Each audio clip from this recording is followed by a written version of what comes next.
This is Marc Rudov, branding advisor to CEOs and author of Brand is Destiny, the Ultimate Bottom Line, and Be Unique or Be Ignored, the CEO's Guide to Branding.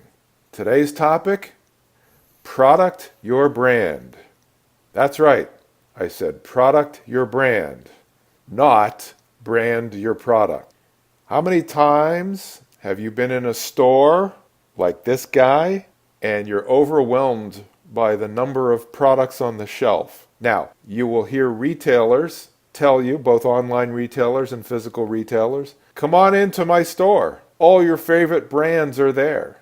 No, all the products are there. But those products are not brands. And this is the problem. A lot of people think that products are brands. Therefore, if they have a product, they have a brand, and their work is done.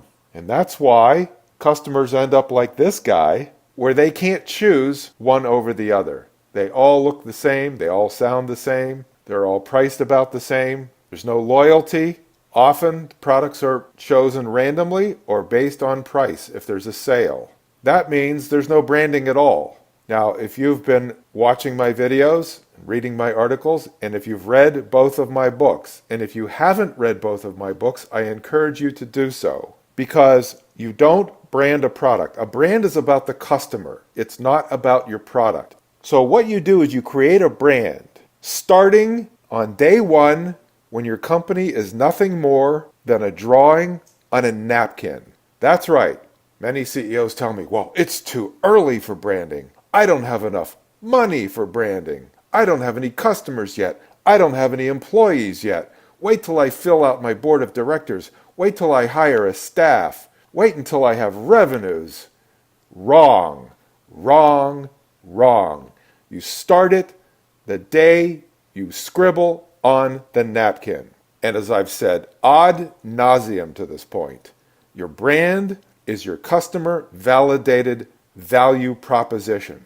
It's the connection to the customers, and it sets the purpose and direction of your company.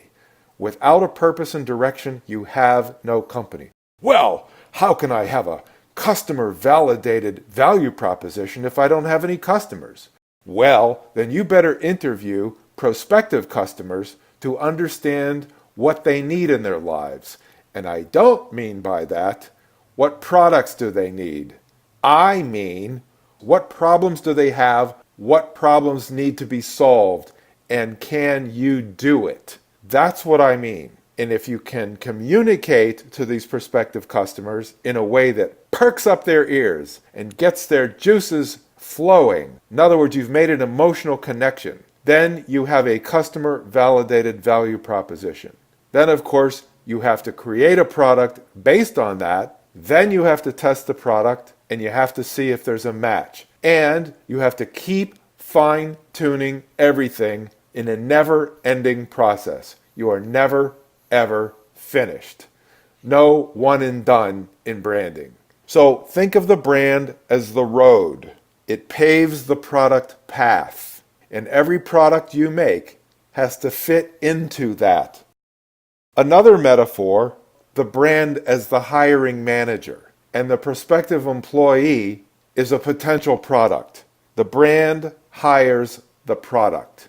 And the brand can look at the product as a manager, a hiring manager would look at a potential employee and say, you're not a fit. And the product responds by saying, but I'm trending. But who cares? Okay? Who cares? Right now, one of the biggest trends is blockchain. Everything's blockchain. Don't get chained to blockchain. Something will replace it. This is what you have to remember. Technology is not a strategy. It's ephemeral. It's replaceable. Think of it as a battery. It is replaceable. You can't get hooked to it. You product your brand. That means you make a product that fits the brand. Let's look at a company, IBM, that does it in the opposite way. Just recently, IBM had an earnings report that was its worst in 5 years. IBM is a product company. It's a big company. It's an old company. It's an established company. It's an important company. But IBM has no brand. I want you to watch 3 spots. One's about blockchain, one's about cloud, and one's about Watson. This is an example of branding the product. IBM is a message mill. Every time there's a new product, there's a new message. There's no brand. We don't know why. You take all of these commercials together and you ask yourself, what is IBM trying to say? I don't know. Watch. This is a tomato you can track from farm to pot, to jar, to table, and serve with confidence that it's safe. This is the IBM blockchain, built for smarter business, built to run on the IBM cloud.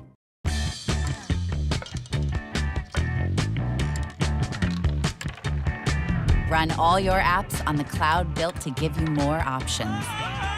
The IBM Cloud, the cloud for smarter business. Excuse me, are you aware of what's happening right now? We're facing 20 billion security events every day. We just handled all the priority threats. You did that? We can identify threats 50% faster. You can do that? We can do that. Then do that.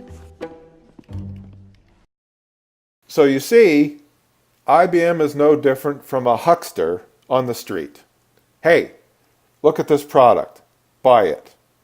The problem is, branding is like sex. Most people learn it on the street, and they're misinformed. It's true. I can't tell you how many people I meet who think they're experts in branding just because they're awake.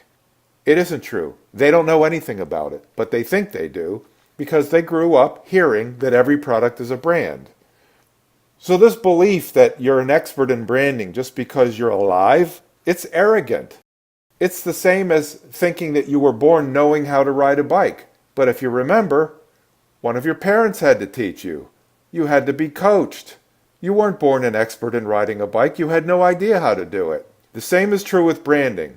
You're not an expert, and you need to be coached. You need to be educated. If you think you don't need all of that, you're arrogant, and you're going to hurt your company. Now here's a company that knows how to do it correctly. Duluth Trading Company. They cater to rugged individuals engaged in rugged tasks. Their solutions are clothing and shoes and other accessories and gear, all for the rugged individual engaged in rugged tasks, rugged sports, whatever. Duluth Trading Company would never come out with a new product where the customers would say, "What? What? I don't get, what is this?" That would never happen. Watch this spot on the No Yank tank. Every yank of your tank is a tug of war. It's about time someone declared war on the tug.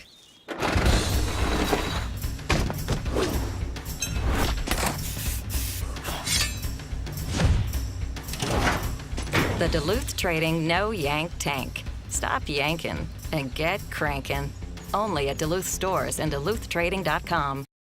So this is an example. Duluth Trading is an example of a company that products its brand. Its brand is to give comfort to the rugged individual. And everything it sells fits into that brand. Go back to the product path, which is actually the brand, with the products on the path. That's how it's supposed to work. So remember, you product your brand. And by the way, that's my trademark. I created that. If you hear anybody else using that, he stole it from me. You product the brand. I also made product into a verb, conveniently. But you product the brand. You don't brand the product.